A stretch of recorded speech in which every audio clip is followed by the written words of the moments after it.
दोस्तों, पंचतंत्र की इस कहानी का नाम है मूर्ख विद्वान। बहुत समय पहले किसी नगर में 4 मित्र रहते थे। उनमें गहरी दोस्ती थी। वे हमेशा साथ साथ रहते थे। उनमें से 3 व्यक्ति बड़े ही विद्वान थे। उन्होंने इतना कुछ सीखा पढ़ा था कि आगे और सीखने के लिए कुछ नहीं बचा था।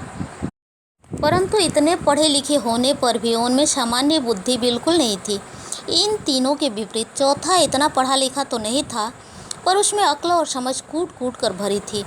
एक बार चारों मित्र आपस में विचार विमर्श कर रहे थे कि किस प्रकार अपने ज्ञान का लाभ उठाकर धनोपार्जन करें और जीवन को सुखी बनाएं। बातचीत के दौरान पहले विद्वान ने कहा, हमें दूर दूर के देशों की यात्रा करके दुनिया के भिन्न भिन्न लोगों के बारे में जानकारी हासिल करनी चाहिए। हो सकता है कि इस यात्रा में हम किसी राजा या धनी की कृपा का पात्र हो जाएं, तब हम आसानी से मालामाल हो जाएंगे। दूसरों ने यह बात मान ली। तब पहले विद्वान ने कहा, हम तीनों ने तो सब विद्याएं पढ़ी हैं, इसलिए हमारा सफल होना भी निश्चित है। लेकिन इस चौथे का क्या होगा? यह तो नीरा बुद्धू है। इससे कुछ होना तो दूर रहा, सदा हम पर बोझ ही बना रहेगा। इस पर दूसरे विद्वान ने कहा, हमारा हित इसी में है कि इसे घर पर ही छोड़ दिया जाए। लेकिन तीसरे विद्वान को यह बात उचित नहीं लगी और उसने कहा, दोस्तों के साथ ऐसा बर्ताव करना ठीक नहीं है। यह सच है कि इसने पढ़ने लिखने में कभी ध्यान नहीं दिया, पर यह हमारा बचपन का मित्र है, हम इसे छोड़कर नहीं जा सकते। इस तरह आपस में तय करके वे चारों दोस्त साथ साथ लंबी यात्रा पर चल पड़े। चलते चलते वे एक घने जंगल में जा पहुँचे। इस जंगल में किसी जंगली जानवर की हड्डियाँ बिखरी पड़ी थीं। हड्डियों को देखकर एक मित्र ने कहा, यह देखो, यहाँ किसी जानवर के अवशेष पड़े हैं। यह हमारे ज्ञान को परखने का सुनहरा मौका है।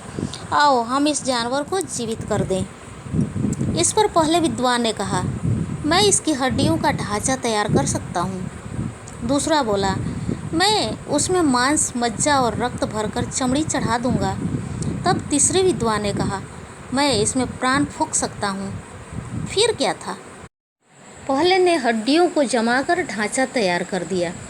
दूसरे ने उसमें चर्म, मांस और मज्जा और रक्त भर दिया। जैसे ही तीसरा उसमें प्राण फूंकने के लिए आगे बढ़ा, तभी चौथा आदमी चिल्लाकर बोला, ठहरो, इसे जिंदा न करो। देख नहीं रहे हो, यह तो शेर है। इस पर तीसरा विद्वान नाराज होकर बोला, मूर्ख, तुम मेरी विद्वता पर संदेह कर रहे हो। मैं इसे जीवित करके ही छोड़ूंगा। तो फिर थोड़ा रुको, चौथे ने कहा और दौड़कर एक ऊंचे पेड़ पर चढ़ गया। तीसरे ने शेर को जीवित कर दिया। वह एक खूंखार शेर था।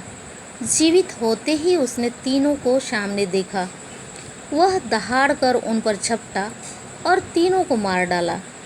जब शेर वहां से चला गया, तब चौथा आदमी नीचे उतरा और अपने घर वापस लौट गया।